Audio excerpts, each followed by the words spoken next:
নমস্কার বন্ধুরা, যারা জয়গুরু তাদেরকে আমি জয়গুরু জানাচ্ছি। আর আজকে আমি একটা ব্লগ আরম্ভ করছি। কৃষ্ণমণি ব্লগের থেকে বলছি। আজকে আমি বানাবো ভেন্ডি দই। এই যে দইটা আমি ঘরেই পেতেছি, এই গ্লাসটার মধ্যে পুরো পেতেছি। আর এখন এটা ফেটিয়ে নিব। দইটাকে চাকা চাকা হয়ে আছে তো,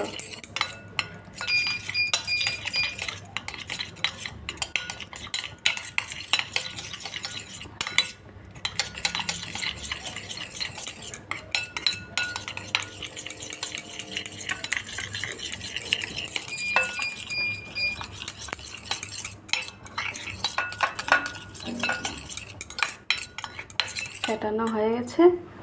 আর তারপরে আমি এই যে মগজ, পোস্ত, কাজু বাদাম এই তিনটা মিক্সিতে পেস্ট করে নিব। আর এই ভেন্ডিগুলি যে আছে, ভেন্ডিগুলিকে আমি ভালো করে ধুয়ে কেটে তারপরে লবণ হলদি দিয়ে তেলে ফ্রাই করেছি। এখন এই যে তেল দিয়েছি, তেলের মধ্যে আমি একটু কালো জিরা দিয়ে দিলাম, তারপর শুকনো লঙ্কা দিয়ে দিলাম,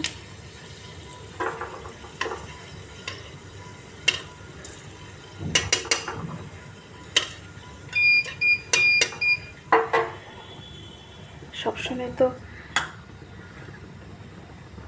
দিয়ে খাই, শস্য দিয়ে খাই।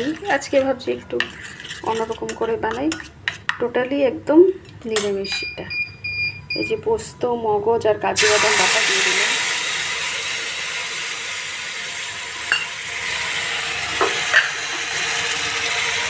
জাস্ট একটু লবণ দিয়ে দিলাম।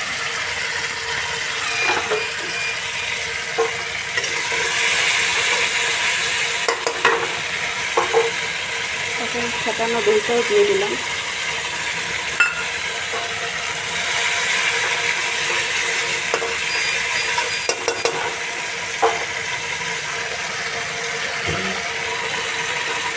বাটিগুলো ধুয়ে তারপরে জল দিয়ে দিব। আর যেহেতু দই দিয়েছি তার জন্য তো চিনি তো দিতেই হবে, একটু চিনি না দিলে ভালো লাগবে না।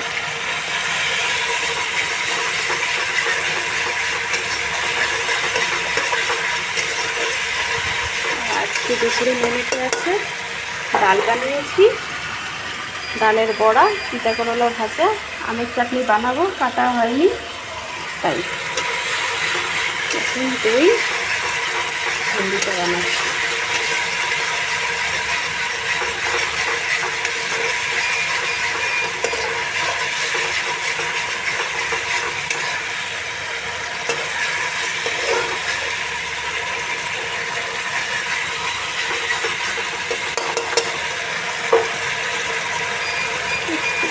মাখা করবো।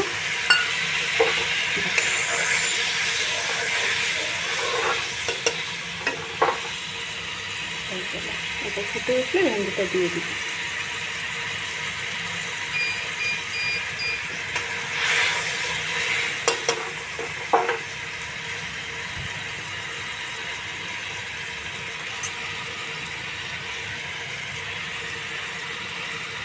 ফুটে উঠেছে, এখন আমি ভেন্ডিটা দিয়ে দিব।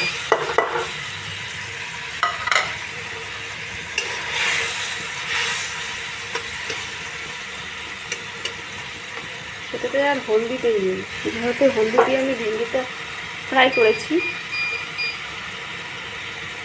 হয়ে গেল আমার দই ভেন্ডি। ঠিক আছে, ব্লগটা দেখার জন্য ধন্যবাদ। সবাই ভালো থাকুন, সুস্থ থাকুন। রাখছি, বাই।